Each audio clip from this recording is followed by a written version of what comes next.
সময় নষ্ট করার কোনো অধিকার আমার নাই, কারণ এখানে এই যে চেয়ার, এই চেয়ারের একটা হক আছে। এই চেয়ারের হক যদি আমি আদায় না করি, কাল কিয়ামতের ময়দানে আমার আল্লাহ আমাকে ধরবে। এই মাওলানা আলমগীর, তোমাকে খয়রান পাঠিয়েছিলাম আমার কোরআনের দাওয়াত দেওয়ার জন্য, কি বলেছিলে? কি বলেছিলে? নাকি মিথ্যা কাহিনী বলে মানুষকে কান দিয়ে, চোখের ভাষা দিয়ে পানি টাকা নিয়ে বাড়িতে গেছো? হিসাব দিয়ে দাও। আল্লাহ পাক আমাকে ধরবে, আমাকে ধরবে। আপনাদের চাই ভয় আমাদের বেশি, কারণ কিয়ামতের ময়দানে আল্লাহ পাক বললেন, তুমি কতটুকু জেনেছো আর কতটুকু আমল করেছো। এই হিসাব আপনাদের কম, আমাদের বেশি।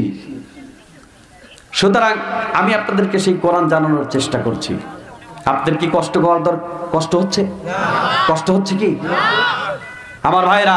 সুতরাং কেউ কষ্ট নেবেন, একটু সময় মেহেরবানি করে একটু সময় শোনেন, একটু সময় মেহেরবানি করে একটু সময় শোনেন, ভালো লাগবে।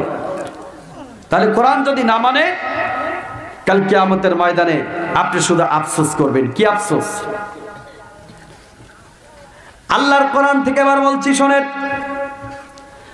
কাল কিয়ামতের ময়দানে, আচ্ছা মরতে যে হবে এটা তো বিশ্বাস আছে সবার, কোনো সন্দেহ নাই তো? কোনো সন্দেহ আছে? আল্লাহ রাব্বুল আলামিন বললেন, ওয়াজাআত সাকরাতুল মাউতি বিল হক, মৃত্যু অবশ্যই তোমাদের কাছে আসবে, এটা সত্য, কোনো সন্দেহ নাই। লিল্লাহে তাকবীর, আল্লাহু আকবার, লিল্লাহে তাকবীর, আল্লাহু আকবার। প্রধান বক্তার আগমন, লিল্লাহে তাকবীর। আমার ভাইরা, প্রধান বক্তা এসে গেছে, আপনারা তার আলোচনা শুনবেন ইনশাআল্লাহ। সবার সাথে প্রধান বক্তা রাষ্ট্রীয় ফ্রেশ হবে আর কি। ও সফর সঙ্গী, হ্যাঁ হুজুর ফ্রেশ হচ্ছে। আচ্ছা ঠিক আছে, আসছে তো? হ্যাঁ হ্যাঁ, এই সফর সঙ্গী এটা। হ্যাঁ হ্যাঁ, আসেন, খাওয়া দাওয়া করতেছে। আসেন সফর সঙ্গী আসেন। ভালো আছেন আপনি? বসুন।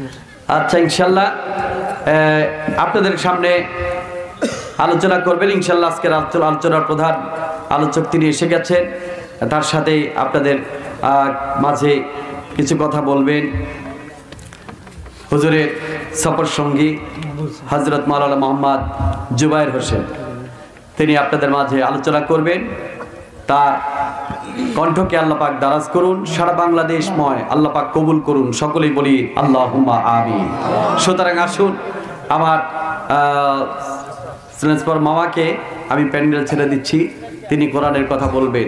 আমি এতক্ষণ যা বলেছিলাম আপনারা মনোযোগ দিয়ে শুনেছেন, যতটুকু বলেছি আল্লাহ পাক যেন আমল করবার মতন তৌফিক দেন, সকলেই বলি আল্লাহুম্মা আমিন।